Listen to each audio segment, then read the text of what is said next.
Good morning, ladies and gentlemen. God is a God of miracles, and it's so amazing that we were able to meet in God's presence. And every life is a miracle, so we can even think that you are a miracle. Isn't God amazing? And what I want to share with you this morning is just some excerpts about what I felt God speaking to me in relation to writing for Worth the Chase. He says, "I have loved you for all eternity, and my love for you will never become any less. Like a fire, my love blazes for you." That's how intense and beautiful God's love is. As we heard yesterday, it's a key aspect of even the convention. Another excerpt from the same part of the book is, "No matter what you have done in the past, I love you. I'm waiting for you to come into my presence, to fall to your knees before the Blessed Sacrament, and to receive the bountiful graces I want to lavish upon you." And that's how amazing and beautiful the Holy Eucharist is. And that's why this conference is so tremendous, because we have that opportunity to really celebrate our faith. And it's wonderful because there's so much power in the Holy Eucharist.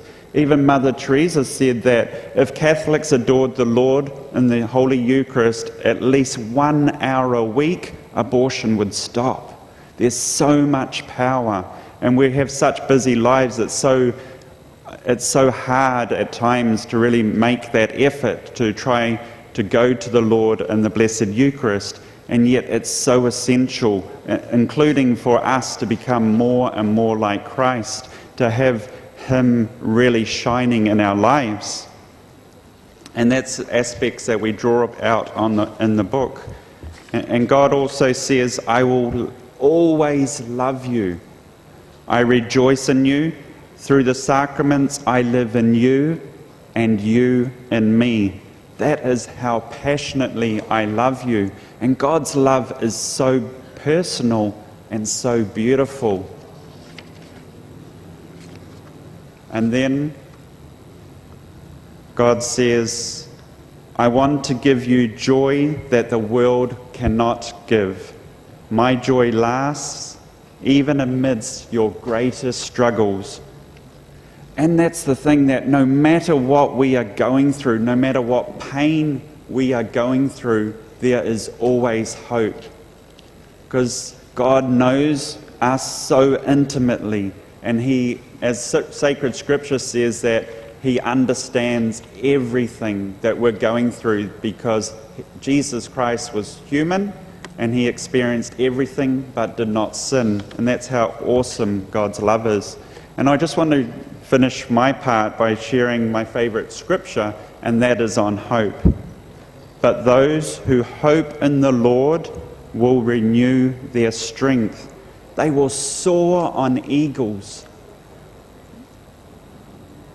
On wings like eagles, they will run and not grow weary. They will walk and not be faint."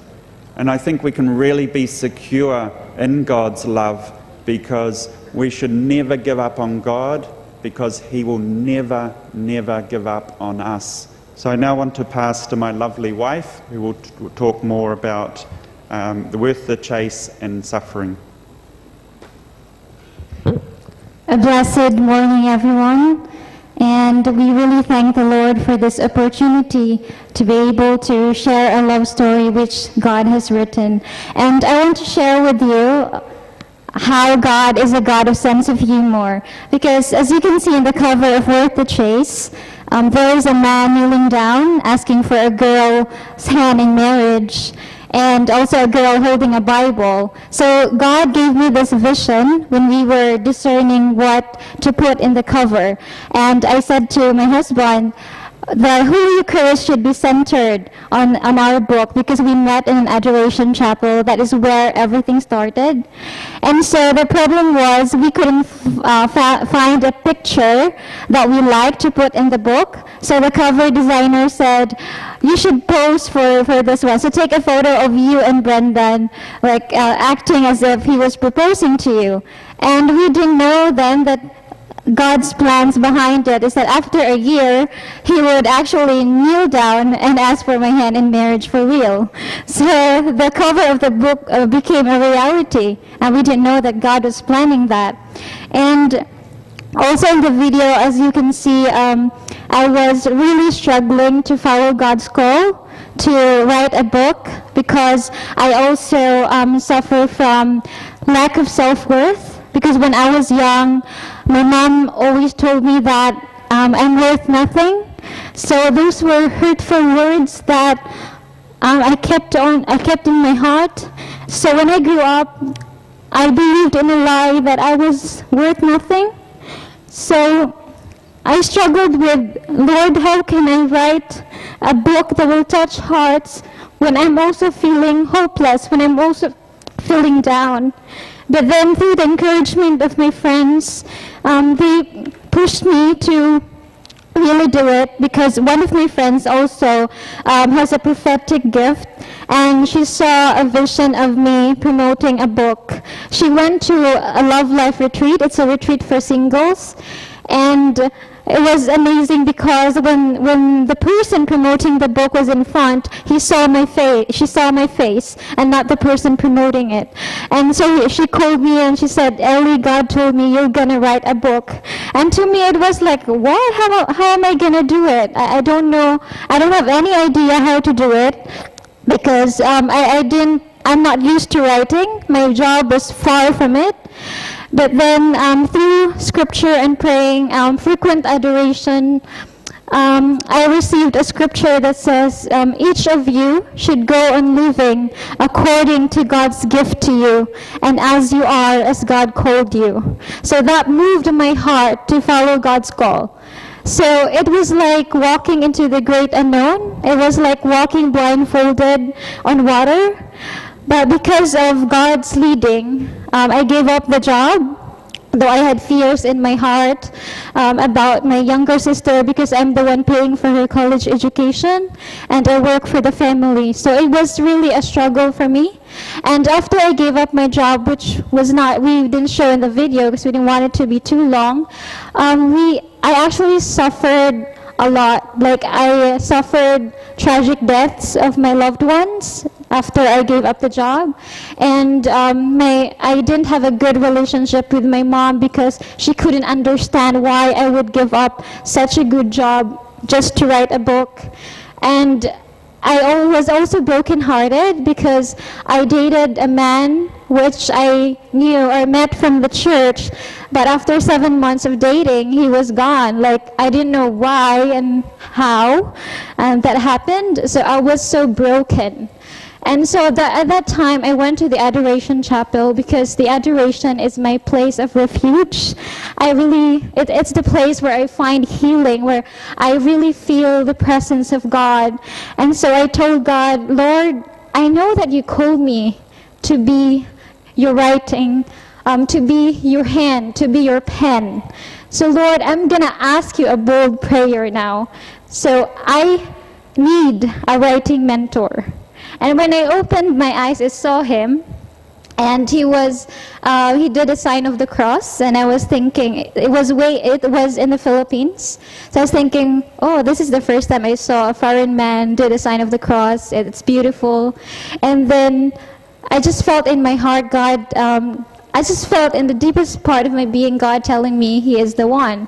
So at the time, I wasn't only praying for a mentor, but also for a love life, since I got brokenhearted. So I was confused. And then God just really revealed his mystery when he approached me with a calling card. And when it said on the card that he is an author, I knew right there and then that it's the perfect answer to my prayer. And so that's when I invited him, and that's where our love story began. And the reason why I have this deep desire to write a book, because I have a lot of friends, or I know a lot of people who seek for my advice, for comfort, because they went through a lot of struggles when it comes to dating, when it comes to self-worth. You know how youth and singles are really struggling to find their place, their own special place in the world, and that they feel that there's so much to give, but they just don't know where to start. And I've also heard women telling me how guys dump them for no reason at all, and all those things, all those hurts, all those, everything that I can see in the world, and also how it really pains me when the secular media or the movies or the TV series portrayed sex outside marriage as romantic and beautiful, and that is not the teaching of the Catholic Church. Because Jesus is chaste, and if we are to follow Jesus, then that includes being chaste. And I also, in the Philippines, I was also given a chance to talk to sexually abused youth, and when I heard their stories, it just really broke my heart on how their own father raped them, or their own brother, because of drugs. So the world is so wounded that my heart is desiring to do something to help. Like, it could be, I don't know how.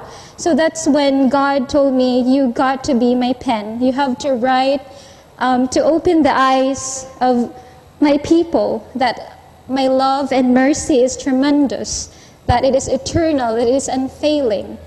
So that's when I really felt in my heart that this is really where we belong, that we want to promote purity, we want to promote following Christ, and also adoration of the Holy Eucharist, because it is really powerful.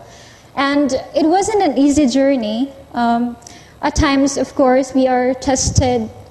And so it really helps us when we receive a book review from our readers.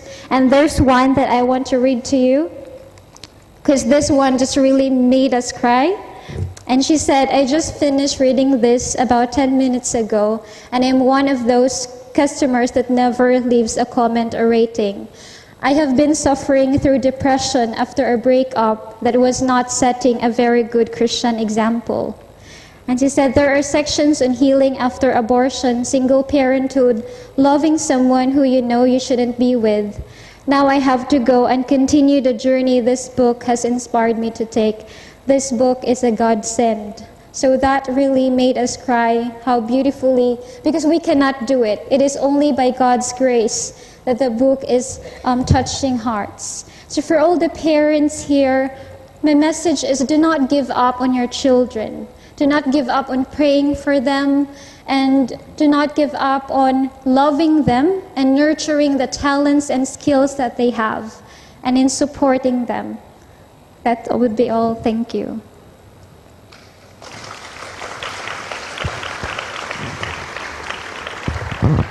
And I just want to make an announcement, and that there is confessions upstairs. And to John Porteous and the team, thank you very much for giving us this opportunity.